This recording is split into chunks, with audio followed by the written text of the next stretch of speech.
जितनी औकात हो। एक लड़का था जो सरकारी स्कूल में पढ़ने वाले बच्चों की सोच को बताती है कि वह कैसा सोच सकता है। आपका ज़्यादा समय न लेते हुए इस कहानी को शुरू करता हूँ।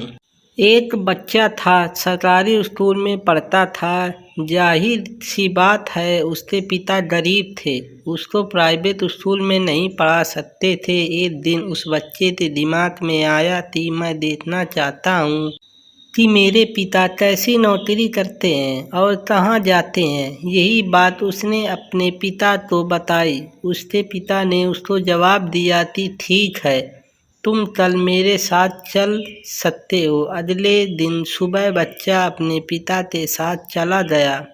जैसे ही वहाँ पहुँचा तो कुछ दूर बाद उसने देखा कि उसके पिता बड़ी बड़ी आलीशान गाड़ियों की सफाई करते हैं। यानी कि उसके पिता का काम महंगी महंगी गाड़ियों की साफ करना है। तो उसके दिमाग में एक सपने का जन्म हुआ, एक दिन मैं भी अपने पिता को बड़ी बड़ी गाड़ियों में बैठाना चाहता हूँ। मैं नहीं चाहता कि यह जिंदगी भर इन गाड़ियों की सफाई करें रहे। कुछ टाइम बीत गया। अब वह बच्चे सरकारी स्कूल में पढ़ना था। एक दिन उनकी मैडम ने अपने सपने के बारे में निबंध लिखने को कहा। सभी बच्चे ने निबंध लिखे। इस बच्चे के निबंध लिखने की बारी आई तो उसके दिमाग में सपना चल रहा था, उसी के बारे में लिख दिया। अब जब परिमाण की बारी आई तो सभी बच्चों को पास कर दिया गया, लेकिन इस बच्चे को मैडम ने फेल कर दिया। अपने पास बुलाकर कहा कि जितनी तुम्हारी औकात है उतना ही लिखो। जो चीज़ तुम्हें बस में है ही नहीं, जो चीज़ तुम कभी कर ही नहीं सकते, उसे लिखने से क्या फ़ायदा हो सकता है। तुम्हें इसके बारे में जानकारी नहीं हो। मैं तुम्हें एक मौका और देती हूँ। आज रात को तुम निबंध फिर से लिखो और अगले दिन मुझे वापस बताना। वह बच्चा रात भर सोचता रहा कि मेरी क्या गलती है, मैंने वही कोई गलती तो नहीं थी, वगैरह वगैरह। लेकिन अगले दिन सुबह उसने वही निबंध अपनी मैडम को दे दिया, क्योंकि उसका दिल नहीं मान रहा था। आखिरकार मैडम ने उसको फेल कर दिया और यह कहा कि अपनी औकात से बाहर लिखने की कोशिश मत करो। जितनी चादर हो उतने ही पैर फैलाओ।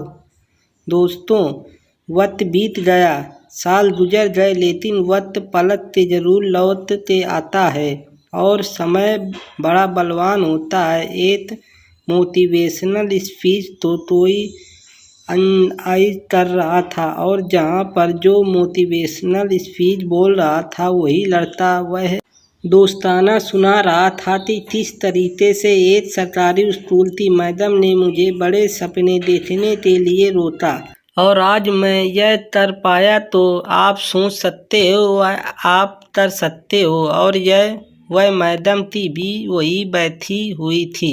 उनकी उम्र ढल चुकी थी।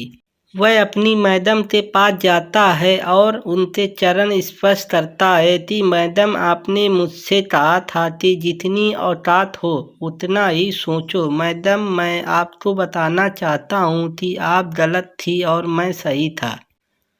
सोच मेरी हमेशा बड़ी थी। आप सोच सकते हो कि मैडम ने क्या जवाब दिया। मैडम के पास जवाब देने लायक कुछ था ही नहीं, लेकिन मैडम की सोच कुएं से मेरठ जैसी थी, जिसको आसमान भी उतना ही दिखता है जितना कुएं के भीतर से नज़र आता है।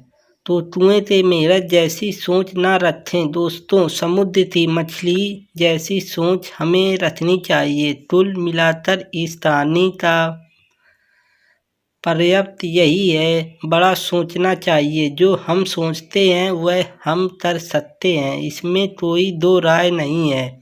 नाकामयाबी का रोना वह लोग रोते हैं जिनको अपने सपनों पर भरोसा नहीं होता।